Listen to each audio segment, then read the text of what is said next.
When I first read Richard Wenck's screenplay, I really enjoyed it. I really had fun. I turned the pages, sounds like that's what you usually do in a script, but that's not the case. Sometimes you can set it down, walk around, and come back. This one I went through pretty quickly. It was pretty smart, pretty clever, I thought, and it was an opportunity for me to do something that I hadn't quite done before. Did something similar, maybe in American Assassin, but this is very different. So I was already intrigued, and I enjoyed it a lot, and I was looking forward to shooting it. It became fun.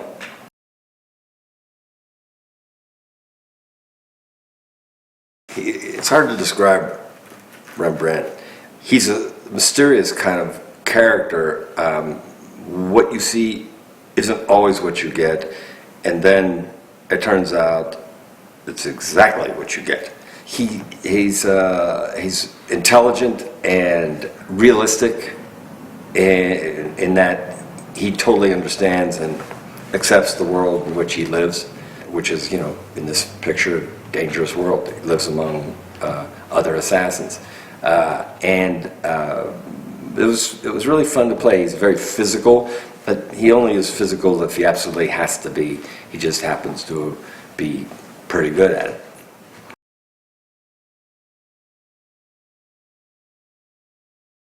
Well, you know, Martin does this as well as anybody, if not better than anybody. You know, if you look at some of his film work, especially his action sequences, are just great.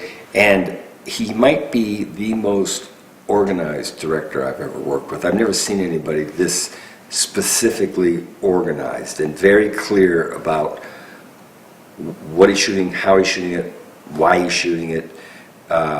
Open enough, you know, if you have an idea. Very secure, and, you know, I didn't have the time to take advantage of this. I should have, but he, you know, said, "Come on in when we're all done. Come on in the editing room and tell me what you're thinking." And I didn't get a chance, but, you know, I think the movie's good, so I got lucky, I guess.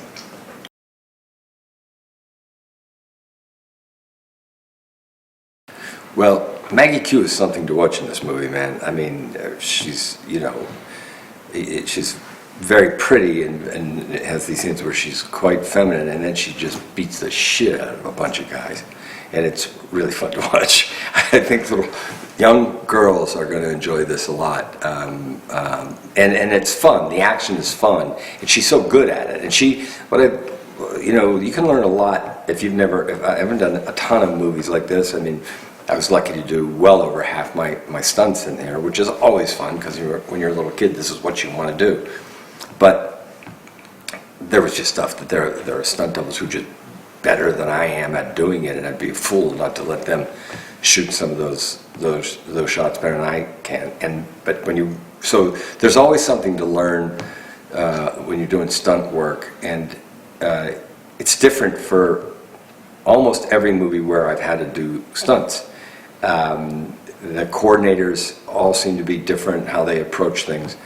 And when you watch Maggie work, she's astute. She's really enjoyable.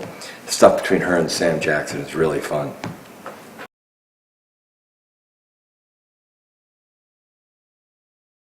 Yeah, people love the dinner scene. I like the dinner scene too. The dinner scene with Maggie Q is really fun.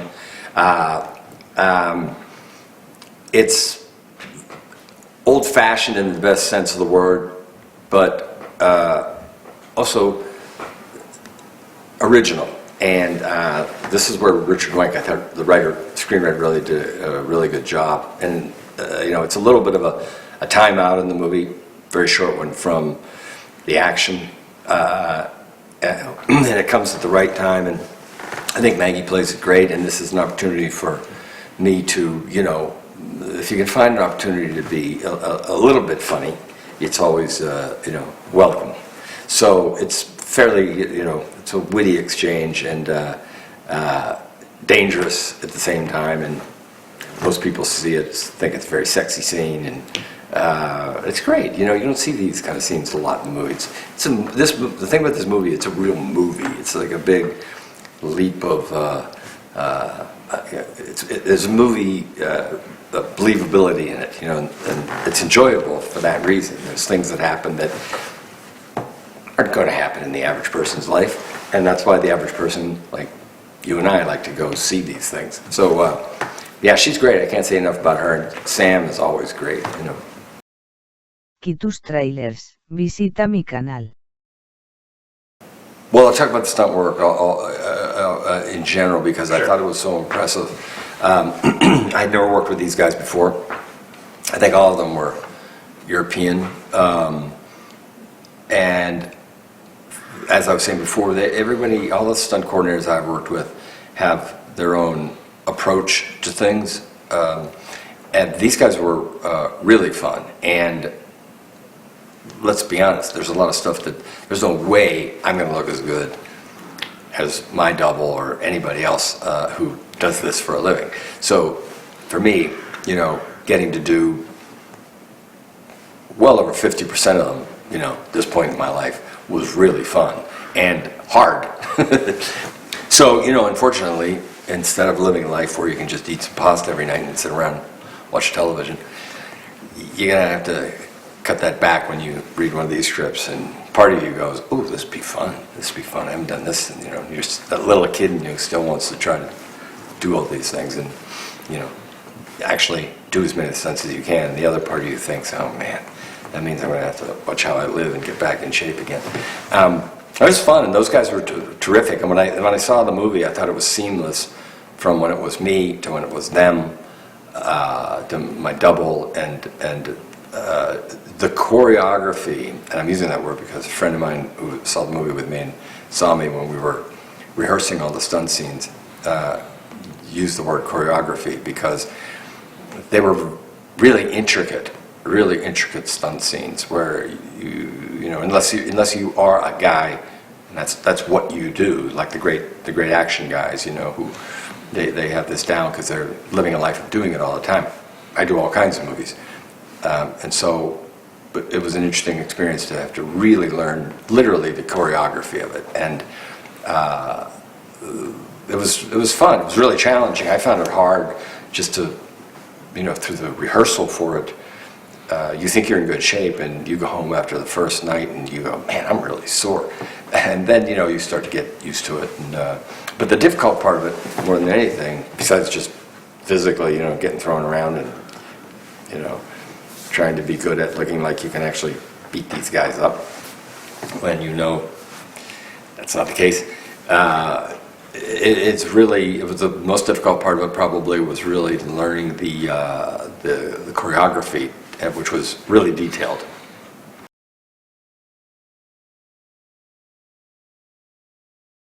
The scene in the kitchen was a particularly fun one. It's brutal, you know. My character, Rembrandt, is badass in that scene. And the good news is, most of that, once you know you go through the crack, through the window and roll on the floor and get up, has to be me, has to be you, because the way it was shot, there, you know, I don't have a real big macho problem with saying this guy does this for a living, he's going to look much better than them. We shoot him right, let him do it. But sometimes you can't, which is fun because it's scary to see if you can still pull it off, you know. And I love doing that scene. You know, I don't want to give too much away, but because it's really really well done. That was really choreographed. Maybe a little more than the others, but they all were. But everybody had to be obviously in the right place at the right time. Otherwise, somebody's A, going to get really hurt, and B, it's just not going to work. You're not going to believe the scene. And those guys, I can't say enough about how good they were about their planning and their choreography, and then their execution. You know, I mean, it's always so much fun to be able to like pick a bad guy up, throw him across the room or something, knowing that in real life you couldn't even pick up his cat, probably.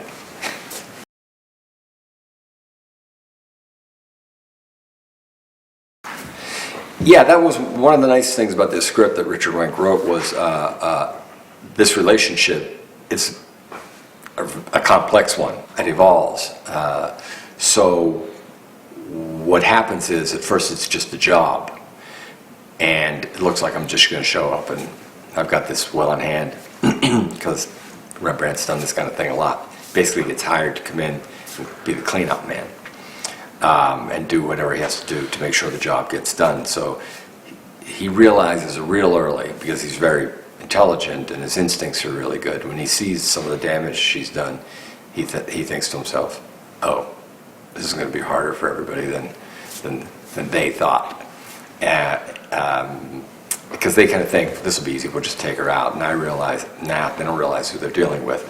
So I'm intrigued by that. Rembrandt is intrigued by that. And then he's attracted to her. And, you know, he can kind of compartmentalize those two things. And then it becomes more and more difficult for him to compartmentalize them, because then he'd like to see this thing probably go into another level. You know, so already it's not a relationship you see a lot in movies like this, which made it fun for me.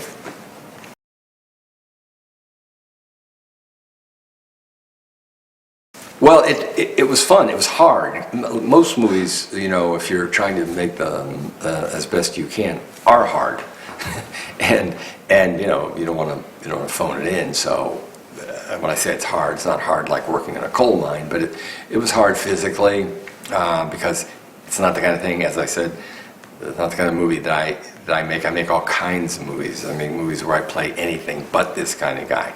So just getting used to that shooting day after day after day was hard but fun. And you know, you run into obstacles filmmaking that it's just going to be how it is. And as I said before, if you shoot in certain places where they shoot a lot of movies, you know, the infrastructure's there.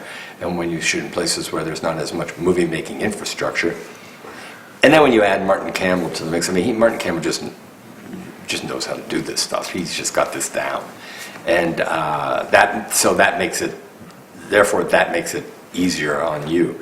I really enjoyed shooting in Bucharest. I found the people really nice, and you know, you always learn something when you go to another country. So the experience was really fun.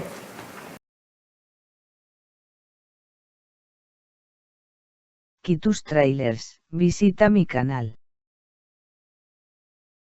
You know, I think I got involved like most actors do. You know, I got the call, and interestingly enough, they kind of sold it as the action movie that it is, and I wasn't actually interested. I mean, when I got the first pitch, I thought, you know, it's an action movie. I've done action movies before. And then when they said Martin Campbell, I think that was the magic word. I mean, I heard his name. Such an experienced director, someone whose work I really respect, and that's kind of, in that genre, that's what I'm looking for. If I'm going to do it again, I'm going to do it with the best, and Martin Campbell's one of the best.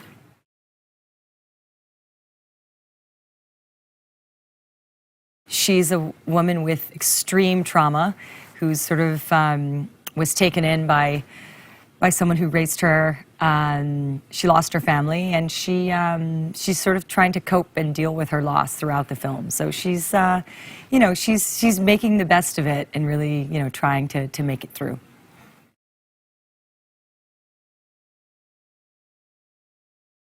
There was a lot of physical rehearsal, and then Martin's a big rehearsal guy. He's a really big, so I did a lot of rehearsals with Martin. I did a lot of rehearsals with Michael, and then Sam I didn't get to rehearse with until Romania, until we're on location, but all the prep that we could have done, we did do beforehand, and it's nice when a director is always concerned with that chemistry, like what is that chemistry going to be like, what's it going to look like, and if it doesn't look the way we want it right now, let's work towards that. And so we had weeks of rehearsal time before this movie started.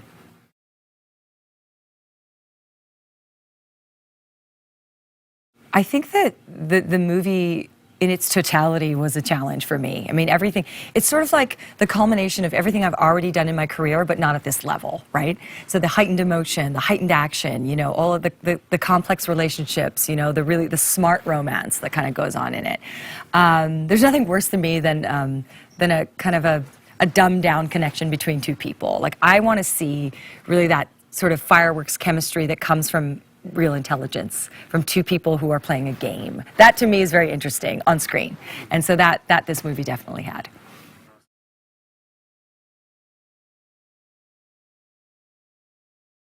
Well, he's a father figure to her. He's her second father, you know, so she lost her father as a young kid. And so he takes her in and becomes this really role model for her, but it's a little more complex because he's also her partner when, you know, when she becomes an adult, and they're friends, but there's also this, you know, there's this father-daughter relationship. So it's a really beautiful connection they have, you know, and I'm so glad it was Sam because, I mean, you don't always have connection with people, right? And with Sam, I knew it would be there.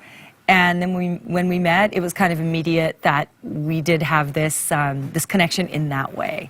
And so, you know, it made, you know, time on set a lot easier because I think that flow was really natural for us.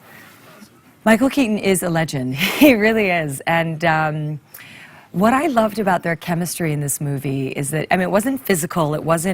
They're playing a game of wits. And she's highly intelligent, and so is he. And I don't think he's ever met his match in the way that he does with her in this film. And I think that is sort of the crux of their relationship. It's who's going to get ahead of the other and how are they going to do it. And they both know that they're both capable of it. So it's that game, it's that constant game, and you never really know what's going to happen with them until literally the end of the film. You still, up to the last second, you don't know who's going to make what decision. And it becomes a really exciting type of romance. I mean, I hate to even call it a romance. It's better than that, I think.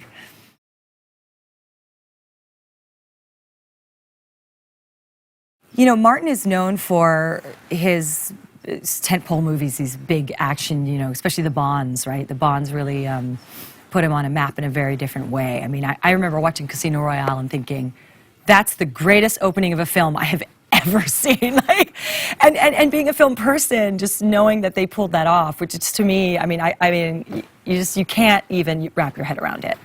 So, you know, in that respect, you know, I knew he brought a lot in the action genre to the film. But what I didn't expect from him was to care so much about these character relationships and character development in the film. The action in this film was really like an afterthought to Martin. I mean, it was important, but nothing was more important than how I felt about Sam and how he felt about me and how Michael looked at her and how she looked at him. All of that to him was really you know, the center in which the movie really pivoted around. And for him, it was like, if you don't care about these people, it doesn't matter what fight scene we throw in there. I mean, that's entertainment for dummies. We want people to watch this who really want to be challenged by these relationships. And that was the crux of the movie for him. That was everything for him. He was so particular about how we handled these relationships. And that was very surprising to me. I didn't think that was going to matter to him as much as it did. And thank God it did, because when I saw the film, I now realize why Martin took that approach. I cared about everyone in this film. It mattered to me, and everything else was just entertainment.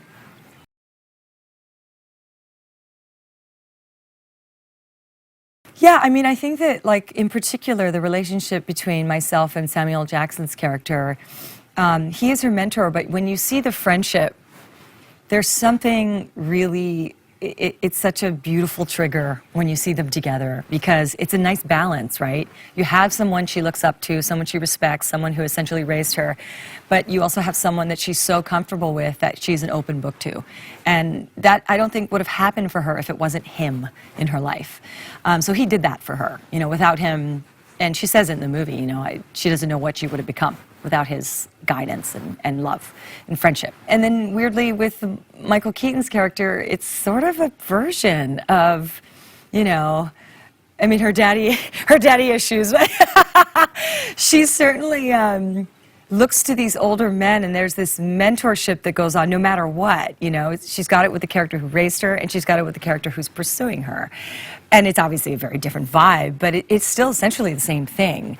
And so it's interesting to see her maneuver those relationships, because she maneuvers them very well. It's pretty cool.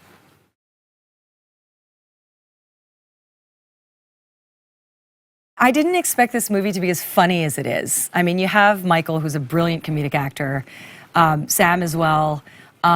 It's so well written. You know, Richard Wank is just, you know, one of the best writers in Hollywood, and you're talking about a great combo. You have a combination of a great script. You have these wonderful talents, and so the comedy's always going to come out. The movie never takes itself too seriously until it's supposed to. You know, when you're dealing with serious themes, you're in it.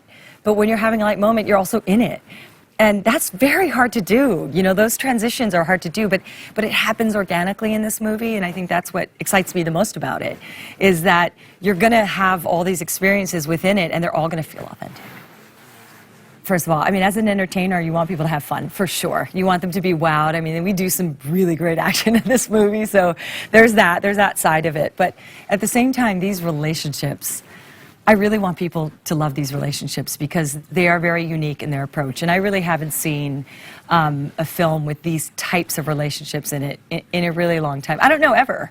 I mean, there's really like 3 sort of older men and this one younger character that they kind of, like I said, center around. And the dynamic becomes, you know, something you don't really see. There's not many scenarios in scripts in which you have this sort of younger woman who's got these different types of mentors. And Robert Patrick is also in the film as well. So I've got these sort of 3 men that I kind of, you know, move seamlessly through. And the relationships are all different, but it's all kind of in the same vein, if that makes sense.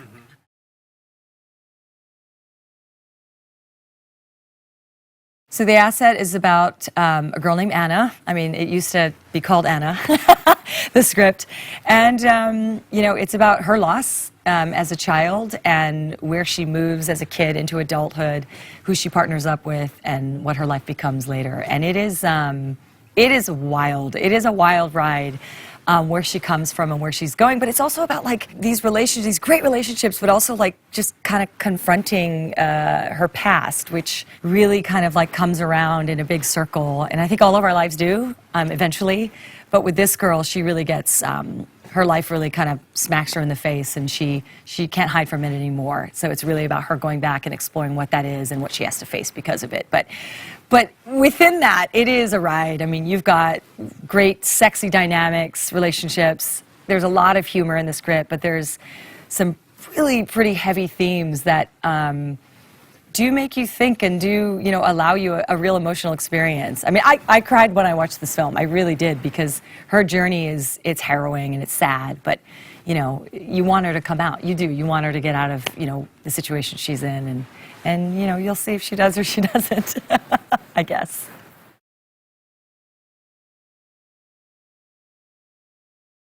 I have a very high standard, and I don't mean just for other people, for myself. And I think that I've always pushed people for that standard. And I know that there was this one, Michael Keaton and I have a big action sequence in this movie, and I really wanted it to be a certain thing. I wanted it to be, Martin would say, well, you know, if we have to drop this or we have to drop that within the action sequence, you know, we can or we should. And I was like, absolutely not. We're not dropping this. It has to be this way. And I was very, very adamant, and more adamant than he was in getting the action exactly the way I wanted it, which was surprising to me because you would think that it's Martin Campbell, and, you know, he's obviously more realistic than I am. I want to get everything, and I want to get it the way I want to get it. And with Michael and her character, there's a lot of charge behind it. And that's really what Martin loved the most, you know. There's even humor in their fight, which is so weird, but it happened, and it happened very naturally. So I would say that I think going in, I mean, I certainly was excited to be with this person who had a standard of action that was, you know, I looked up to in such a huge way. But funnily enough, my standard and what I wanted to see out of the action was probably the highest out of anyone who was there. There was a lot of prep, obviously a lot of rehearsals, a lot of different doubles come in and out because, you know, there was just certain things that one could do that others couldn't do in terms of the prep for action. But I have one of the biggest stunts in my career in this movie, and I have to say, like, there's only been 2 times in my life where I've had fear right before a stunt. Only twice. Once in Die Hard and once in this movie. And that's huge for me because I'm not really scared. Sometimes people have to save me from myself in this genre, but I was able to do stuff that I haven't done in my entire career in this movie. And so for that I'm pretty proud of, with one of the best action directors in the world.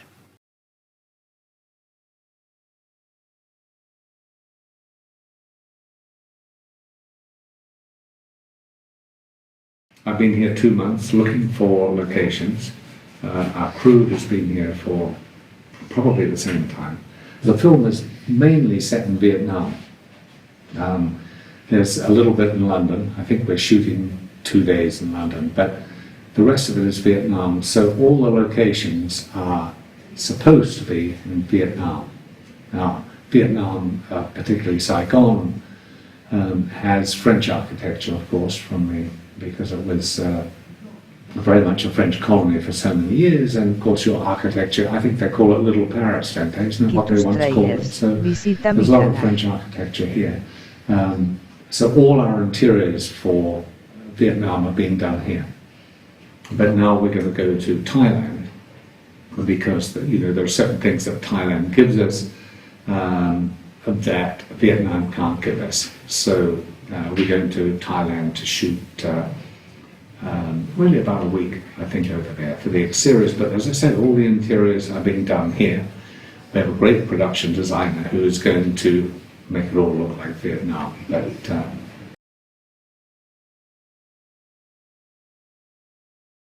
the buildings on the whole are absolutely beautiful. I noticed they're renovating some of them. I mean, there's a lot of empty buildings, quite interesting. And there are a lot of empty, beautiful buildings, and there are a lot of buildings that are being remodeled and restored, I think, to what they were. And they're magnificent, and we're actually using some of those, of course, as I think any film company coming here. The city is very cooperative. I think every location I've wanted, I think we have, which is pretty remarkable, because so often in cities, you want certain locations, and there are restrictions, and there are problems, and there's all of this. We haven't really encountered that here.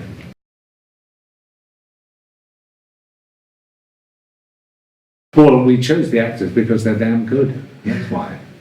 You just get the best actors for the job. We've got Michael Keaton, who's one of the best actors there is. Obviously, everything from his early days as Batman to Birdman. I mean, terrific actor. We've got Maggie Q, who is terrific. She's a certain part Vietnamese. She's also a very good fighter. She's a very good martial arts fighter. And of course, Sam Jackson, who's probably done about 140 films, so you could not get anybody better than Sam Jackson. They're coming from America, but we're using Romanians too. I have a whole scene set in Bucharest. And they're all Romanian actors, and they will be speaking Romanian. And there are other parts as well, because some of them speak good English, so I'm using them in some of the smaller parts. As actors, their auditions have been terrific, so I'm sure they'll be great.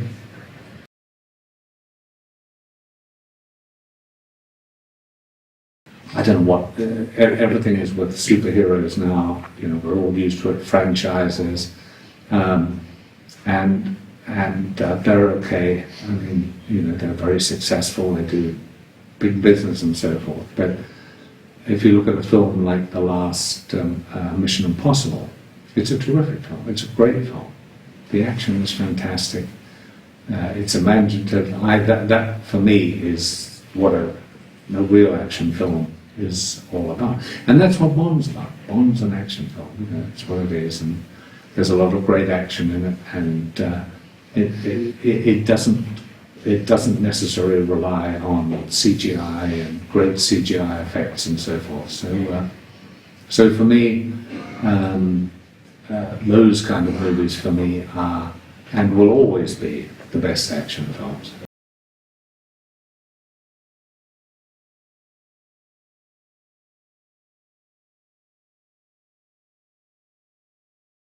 How did I get involved with the asset?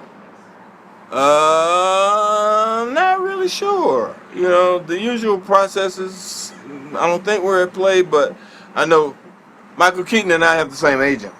So she's constantly trying to put us together. And somehow, some way, she convinced whoever that I would be a good foil for Michael.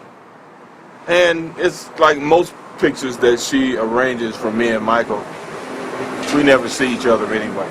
So she just wants us both in the same movie.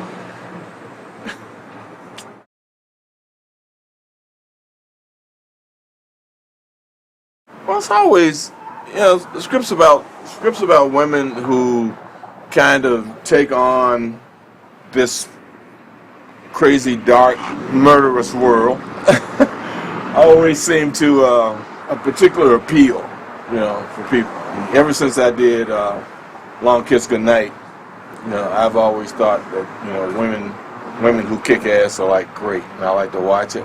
It's become sort of a normal thing now, but back in the day, it wasn't so much. So going from Gina Davis to Lara Croft to whoever to going to this particular place, someone who's beautiful, dangerous, and lethal always has an appeal.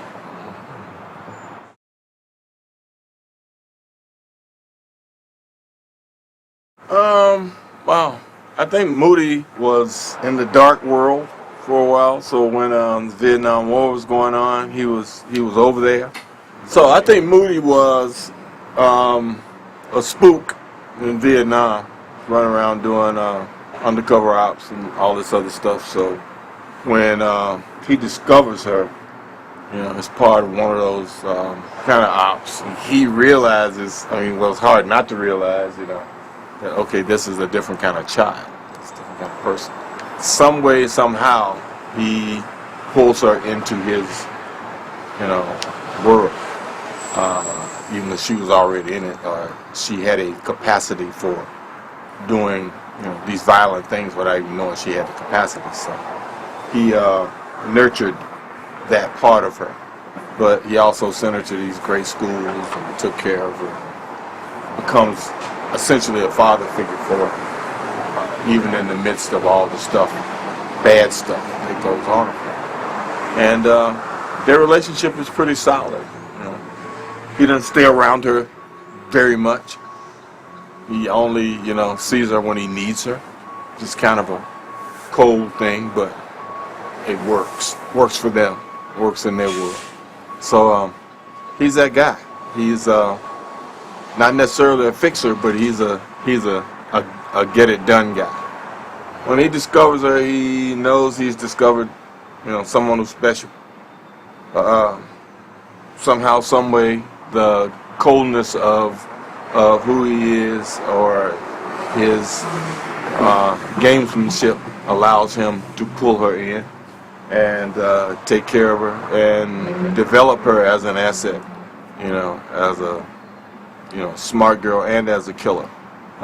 They don't see each other a lot, once she's got a life of her own, but he's, purchased these things that he knows she wants, or he sees her in her soft world, and he facilitates that too with her library and all the other stuff. But he has a very eccentric personality outside of the shadow world. Seemingly, when you see his house and you see how he lives and what he's done, you find out that there is another side to him also, but he doesn't necessarily do that. But they have a very professional relationship that once the professional stuff is done, then he can be sort of a familiar father figure in another kind of way, and they come together that way.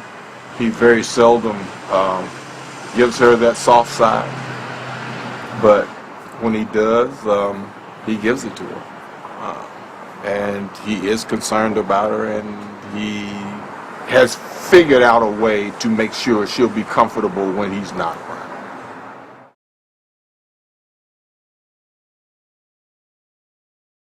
I killed like 6 motherfuckers on my way to work with different things, some piano wire, knife, a little pebble, just shit. So I get my head right, so when I got there, I knew what I wanted to do, how to kill someone. I've watched movies like this my whole life. So, you kind of tie a piece of one character or one guy you've seen in a movie, you tie a piece of another character you've seen in the movie, you put that together with this guy, so you come up with this, person. So you watch enough movies about people like this, You don't necessarily have to go to spy school or killer school to do it. For me, I just cobble together pieces of guys that I've seen in different movies. Some are American, some, you know, mostly Korean and Chinese films. Guys who are assassins, that are very cool assassins.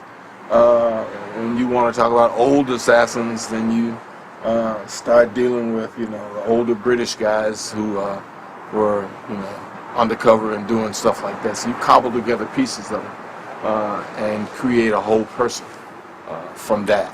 And you show up and hope it works.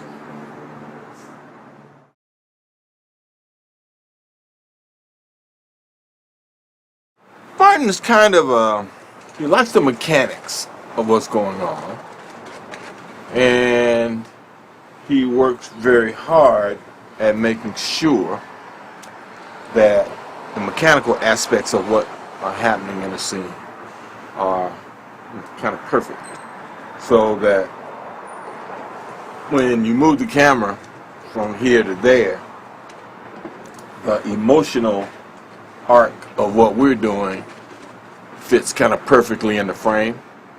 So he trusts the actors a lot to bring what we bring, so that he can make sure that tráilers, the physical drama of what the scene is for an audience member can be there. He puts it there. He's done some, you know, amazing films. So for us, you know, to be able to watch him work, or to listen to him as we work, when we rehearse and he wants to see what we're going to do, how he's going to put the camera in the right place to make sure that the audience gets everything that's happening in that particular scene. You know? He's detail oriented, which is great, you know, because I sit at home and pick films apart all the time. Be hard to do that in one of his films.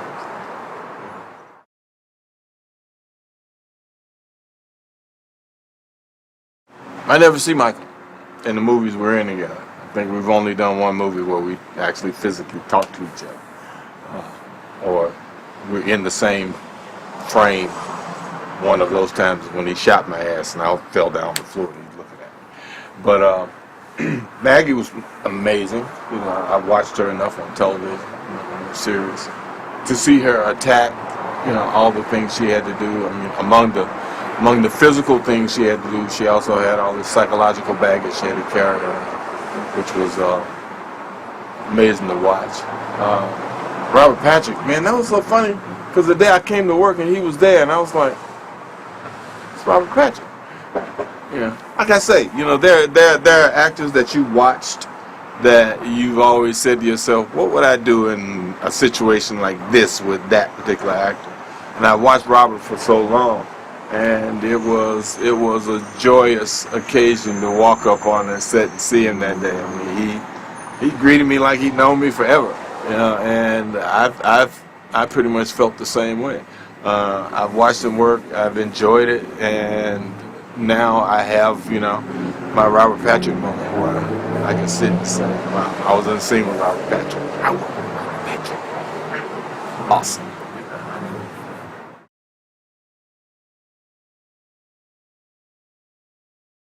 I think there's an ensemble of actors that are doing this film that make it worth seeing.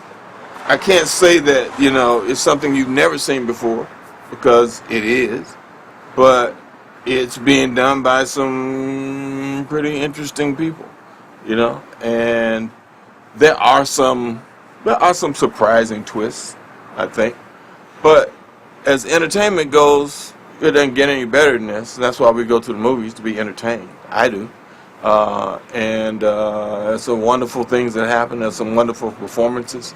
And hey, what else you do?